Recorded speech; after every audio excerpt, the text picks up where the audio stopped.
So have you seen there are lots of dogs here? So dogs to us, they are not pets, but they are for security. So at night, when you hear the dogs barking, that's the dog for the boys. Well, this is an outdoor kitchen, whereby the ladies do the cooking now when it's very hot, and then the food will be served in the kitchen. So let you don't get into this house. It's like you haven't been to the village. This is the common house that is within the village. It's a house that belongs to everyone, and it's always positioned next to the gate. The reason why you do that is because all the time there is someone inside this house. So when someone comes into the village, if you are a stranger, you need to make a calling before you enter. You say, "Ebuhle," and then if you do that, as long there is someone in the kitchen, he's going to hear you, and then he's going to welcome you into the village. So the kitchen is always round in shape for this reason. In our tradition, we believe more in the spirit. There are two types of spirits, and the spirits we are talking about are the spirits of our dead ancestors. What happens? The more you grow old, the more you command much respect within the community, and that is because you are gaining more experience with life, and you are also gaining more wisdom. You guys say you mature like wine. You know, the older you grow, you mature like wine. So the more you grow older, the more you gain the wisdom and so on. So if that person dies, we need that person to give us that wisdom, to give us that knowledge and that experience now in a spiritual form. So what we do after that person,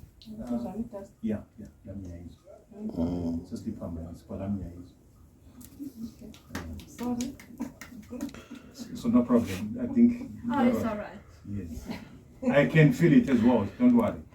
Yes, we won't take long here. Then we'll go out. But at the moment, they'll just relax and watch. Okay. So when that person dies, we normally bury the dead person. That's what we do. We don't do cremation. And when we have buried that person, okay, before burying that person, we do mourn. And when it's time for mourning, mourning is for everyone.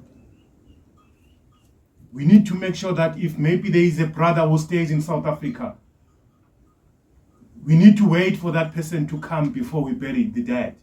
And your body, the corpse of the deceased, has to come and spend the night here the day prior to burial. And when we have buried that person, for people to disperse, that's the part of the clansmen to disperse. Because normally when the corpse is here, no fire is made here, the fire is made outside. So when the elder then takes that ash from the bonfire area to throw it away, that's a sign that now we can disperse, the mourning period is finished. And then we will stay for maybe 6 months, maybe 7 months. And then we do a ritual to bring the spirit of that deceased now back home, so that we can get that wisdom from him or from her. And when the spirit has been welcomed, it's going to enter into one person. But it does do an introspection. It has to be someone who is not an introvert, someone who is an extrovert, someone who's got a good heart. The spirit will choose that person, and then that person will then now become an intercessor between us, the living, and the dead.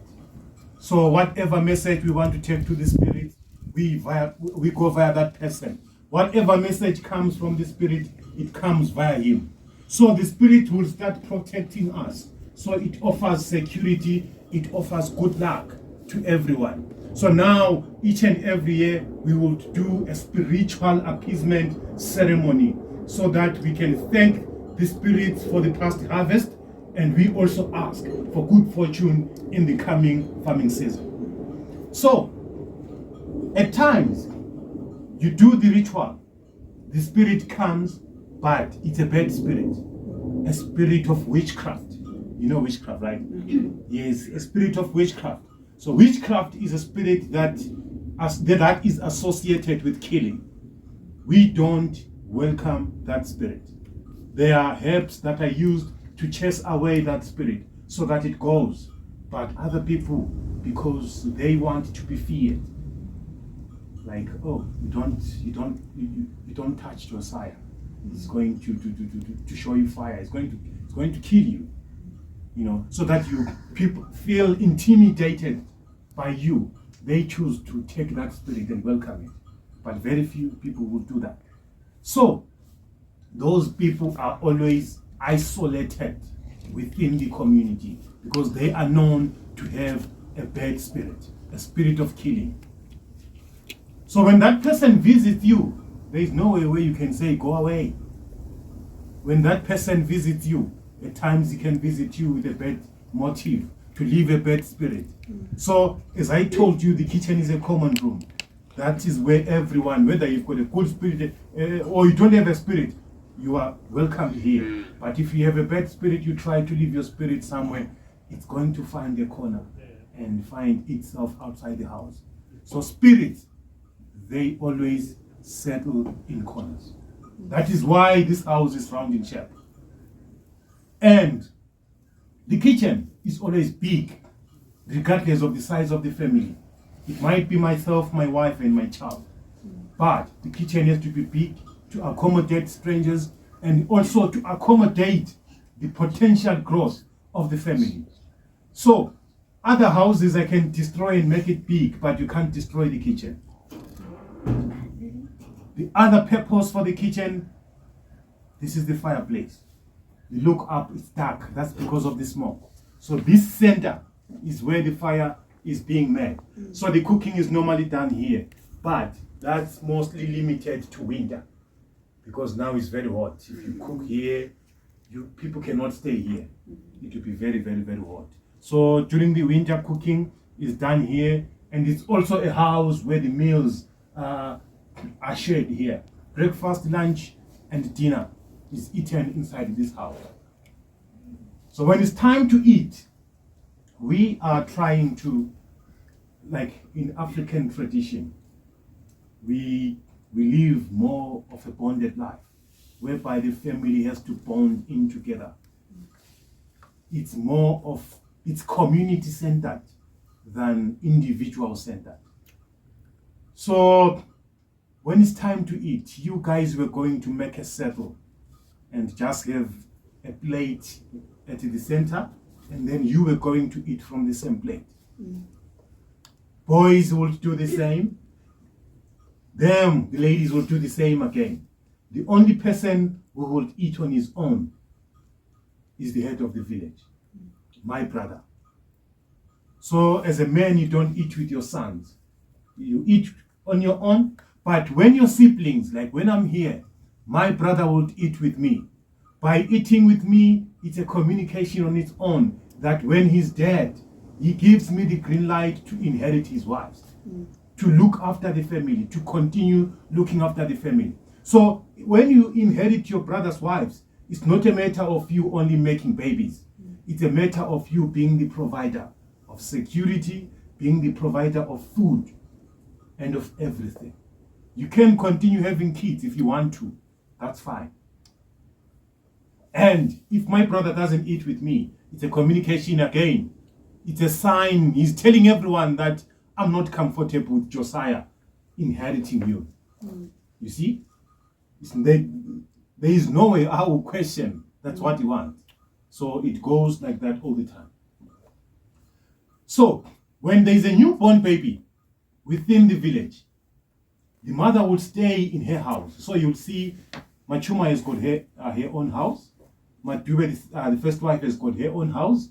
There's a house for the boys, there's a house for the girls. So the other houses are for the respective people. And they are not round in shape because they are not for everyone. It's just for them, not strangers. So when there's a newborn baby, she will stay in her house for maybe a week or so. By staying in the house,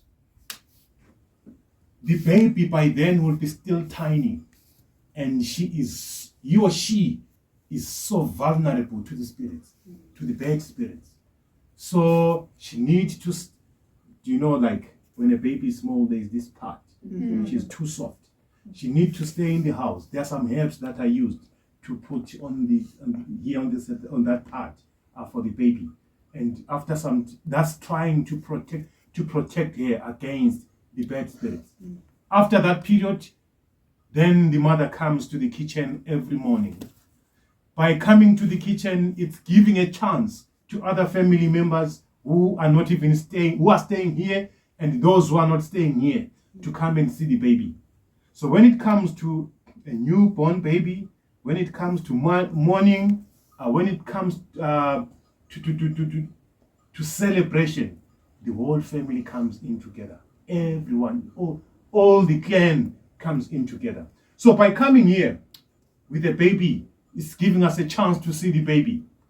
When she is in the house there, it's only the husband and only the small babies like her who can see the baby, not others.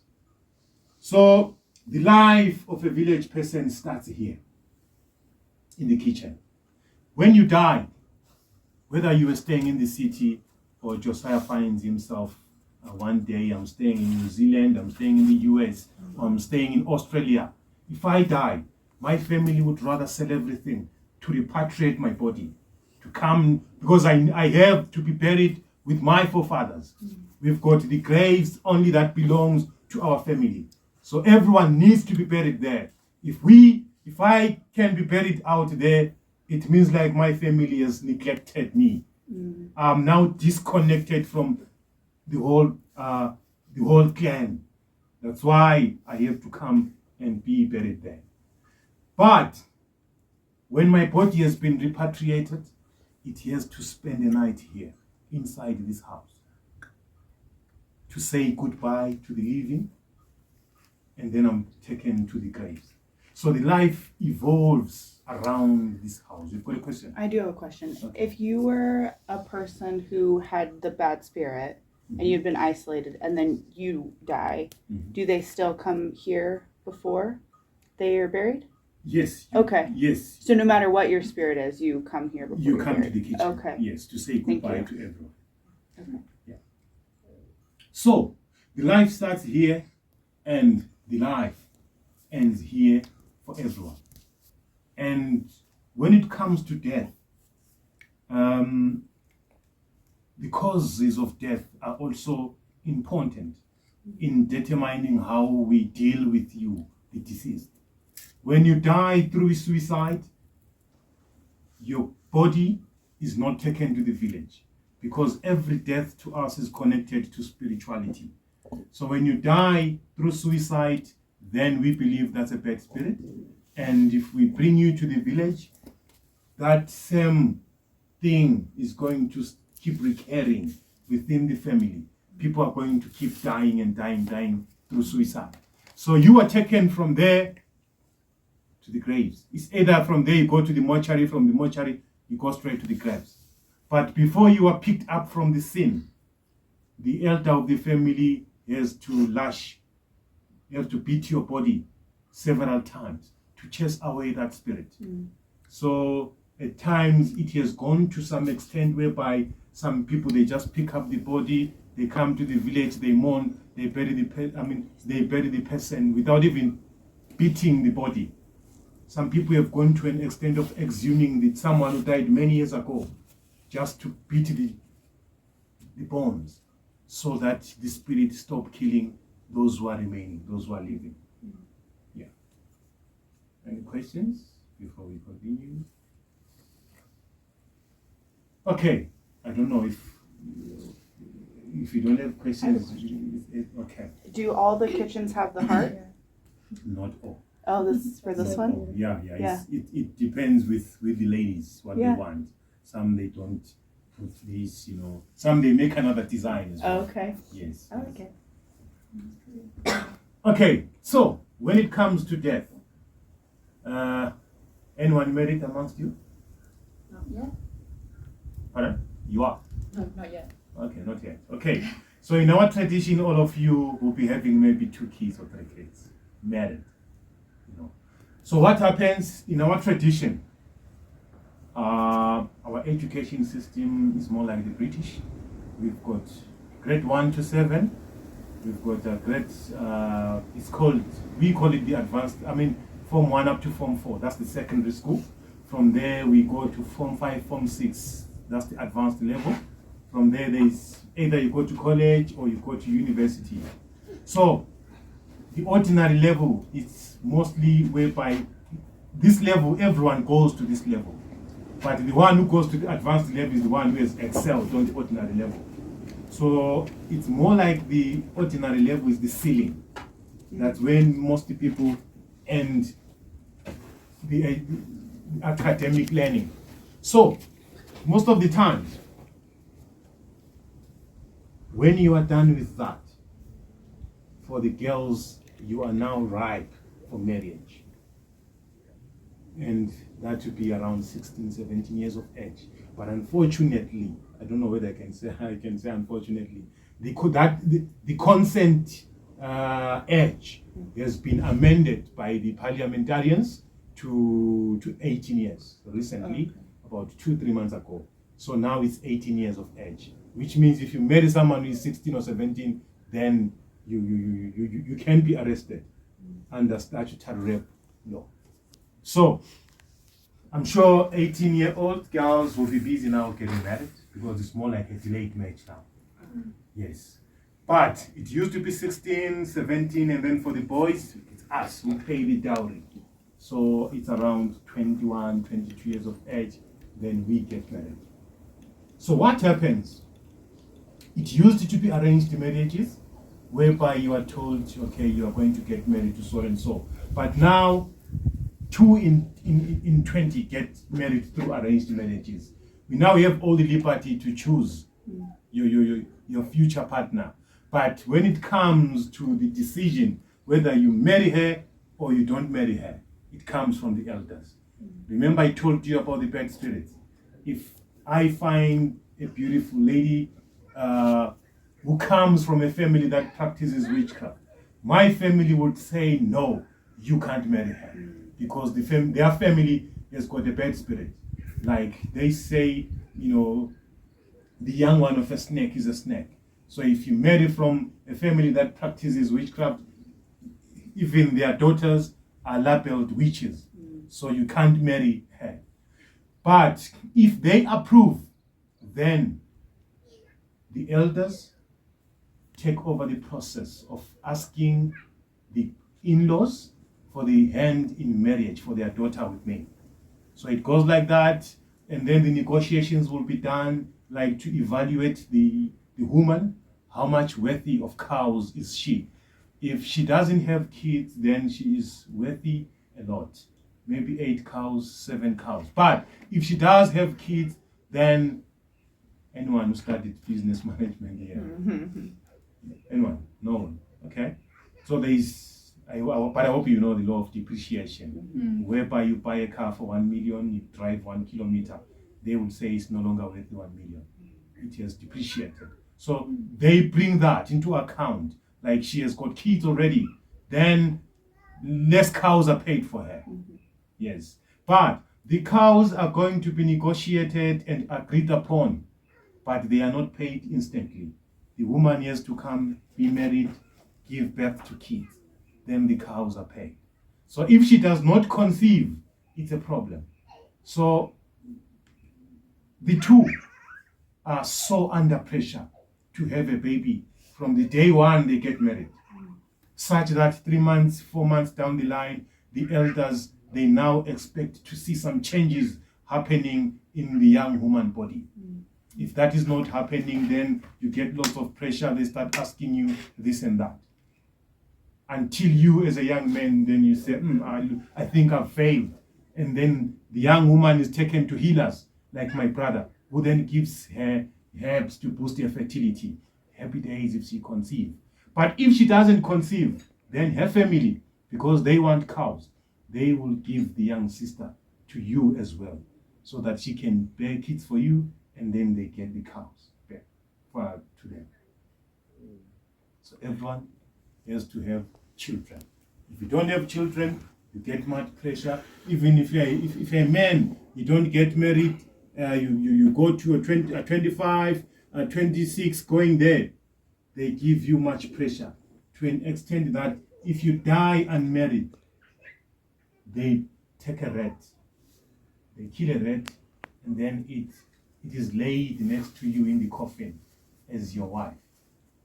So it's something that is very, very embarrassing. So that's a way of trying also to embarrass those who are living, to say you need to get married, otherwise you go down with the rat. Yes. Question before we go around. So if you were gonna like look for your second wife, third wife, however, does it matter like what number wife it is for how many like cows you would bring?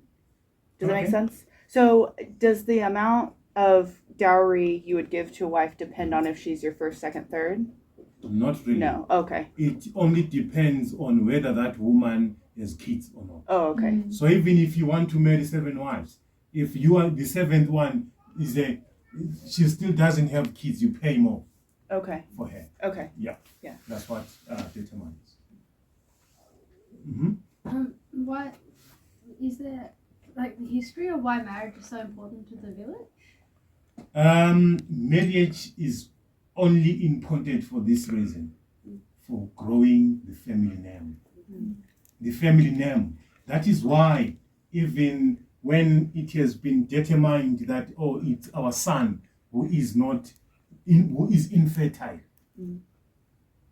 the elders make sure that they connive with your wife and your young brother to sleep together so that the child who is going to be born will carry the family name. Yes. So that's the whole reason why marriage is so important. How many kids do you guys typically like have? I'm still young and energetic. I've got 4. My brother has got 14. Okay. Yes. So you can have as many as possible. But it's changing, it's going down. Because some times back, our parents were giving birth, like from the ages of 16 until she cannot conceive anymore. Yes. So you'll find that some kids will be like maybe 2 years apart in terms of age, until she can't conceive anymore. So some, especially old people that you see now, some they'll tell you I've got 15 kids, I've got 13, and so on. Yeah. But now it's changing, it's going down because of the economy. Yeah. It's really bad. Yeah. Us too. My next question is, so when you've got so many kids, is there does the village have to change how they provide enough food for the kids? Of course.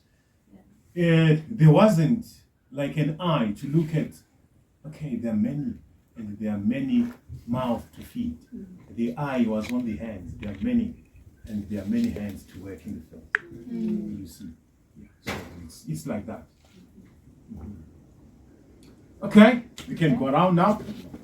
So you are free to take photos, videos.